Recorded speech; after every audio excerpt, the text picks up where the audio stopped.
Hello YouTubers, this is your friendly neighborhood Theophage. Some people complain, why do you guys argue about that stuff over and over? It's been done a million times and nothing's ever come of it. And it's true, these things have been argued a million times by a million different people in a million different places. Nothing new under the sun, right? But just because some kind of permanent consensus hasn't been reached, I don't think it's true that nothing has ever come of it. We all have beliefs of one sort or another, and all of us have, at least at one time, held beliefs which were false. I think that arguing these beliefs with other people is a good way of making sure that what I believe is true, and that I'm not simply deluding myself. We're all human. We all make mistakes, we misunderstand, and we get things wrong. Exposing ideas to the harsh light of criticism is absolutely necessary to help us determine whether or not they are true. And every time I argue these same ideas with a new opponent, I find that not only do I gain a better understanding of their beliefs, I gain a better understanding of my own beliefs as well. Arguing like this may seem like it's going nowhere sometimes, but it is actually very important. Plus, I just think it's interesting. That's why I do it. So far, Evangelical1 has been a good opponent. He clearly knows his stuff, he isn't combative or insulting, and he doesn't let me get away with any nonsense. That's a good thing, and I will try to oblige accordingly. In his last video response to me, he took me to task regarding the burden of proof. He is correct on this. As a positive claimant that God does not exist, I do indeed bear the burden of proof to show this, though I didn't deny that in my last video. My mistake was misunderstanding his original call to YouTube atheist. I didn't get it that he was specifically addressing those like me that make the positive claim of God's non-existence. I thought he meant all atheists. You see, one does not necessarily have to claim that God does not exist in order to be an atheist. One simply has to lack belief in a God. For those in the second category, there is no positive claim being made, and thus they bear no burden of proof, though they should be able to show why the evidences normally given for God's existence aren't convincing. So even though what I said in my video was correct, my reason for saying it was from my misunderstanding. Hey, my bad, but I'm not alone. Evangelical1 also made a mistake when he spoke of how I apparently altered premise 2 of my argument between the written message I sent to him and the later video response. Here is a split image with a screenshot of the original PM that I sent to him on top and the slide I used in my last video on the bottom.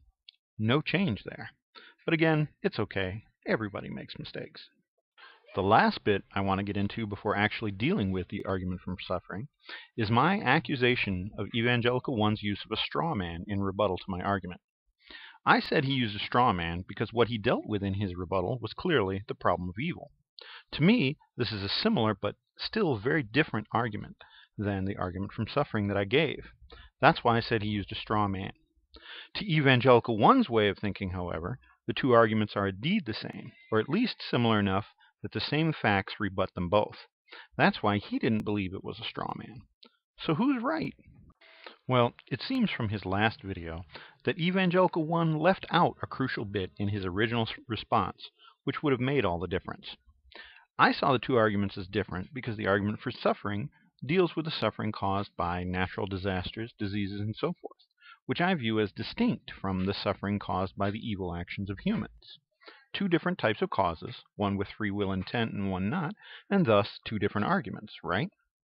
Well, to Evangelical1's thinking, the natural disasters, diseases, and so forth inflicted upon us from nature are a direct result of the free will choice of Adam eating the fruit in the Garden of Eden, and probably from the sins that we humans are currently committing, but he didn't really make that clear. Thus, they too arise from the exercise of free will, and thus the argument from suffering and the problem of evil are the same to him. In fact, in his last video, he even used the term natural evil for the suffering caused by natural sources. Now, I don't like this term, and I don't use it. I think it's disingenuous and misleading. Evil, at least to me, is something more than just something bad that happens. Evil is all about intelligent and willful intent. If I hurt you by accident, is that evil? No, I don't think so. I may be negligent or even criminally so, but I don't think accidental results are evil. Now, if I hurt you on purpose because I wanted to see you hurt, yeah, that's more along the lines of evil. Similarly, if the earthquake causes you to fall and break your leg, is the earthquake evil? Dangerous, yes, but to call such a thing evil, I think, really cheapens what evil is. To call such things natural evils, then, falsely gives the impression that the earthquake wanted to hurt you. That's why I don't use that term. So, was he using a straw man in his rebuttal to my argument? Certainly not intentionally. And while I don't agree with him that the two arguments are the same, I'll give him the benefit of the doubt and retract my accusation of using a straw man, and answer his rebuttal as it is. Indeed, we all make mistakes. So what of the argument from suffering, then? How does this recent revelation change things? From a scientific point of view, what Evangelical1 is claiming is complete nonsense. Did sin entering the world magically change the atmospheric physics so that now we get hurricanes and tornadoes, whereas they would have been impossible before? Did Adam and Eve's actions somehow cause the Earth's crust to be separated into plates floating on a sea of molten rock, so that earthquakes are now possible, whereas they weren't before? Did sin somehow change a harmless and happy little single-celled being into the deadly Ebola or HIV virus? No. Scientifically, that's nonsense. I don't really know Evangelical1's view of science, but apparently scientific knowledge and understanding is completely subordinate to theology and magic. But that's fine. It doesn't really change the strength of my argument at all. Ignoring the scientific ramifications and sticking with just the logical ones, let's go back to that tricky premise 2 again. Remember, the support I gave for premise 2 is that if God is omnipotent, he can bring about the greater good without using suffering, since he is not limited in his choices. And that if God is omnibenevolent, he would want to bring about the greater good without using suffering. Clearly, sin, at least as Christianity defines it, exists in the world. And as Evangelical1 argues, people suffering from earthquakes is a result of that sin. But is that the only logically possible result? Is it not possible for sin to exist in the world and earthquakes not happen or not cause suffering? Is it not possible for free will to exist in the world and earthquakes not happen or not cause suffering? Why, yes, it is logically possible. So if there is a logically possible alternative, why isn't God choosing that alternative, i.e., not allowing earthquakes or not allowing them to cause suffering? I'm sure Evangelical1 knows a reason, be it God's justice or God's authority or God's plan or whatever. We don't really need to know what the specific reason is for the purposes of my argument. Let's just call it reason X.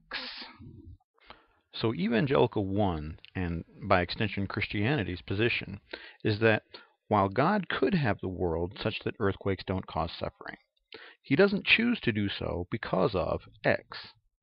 But if we plug that back into premise 2, if God cannot bring about X without resorting to suffering, then he is not omnipotent. His hand is forced.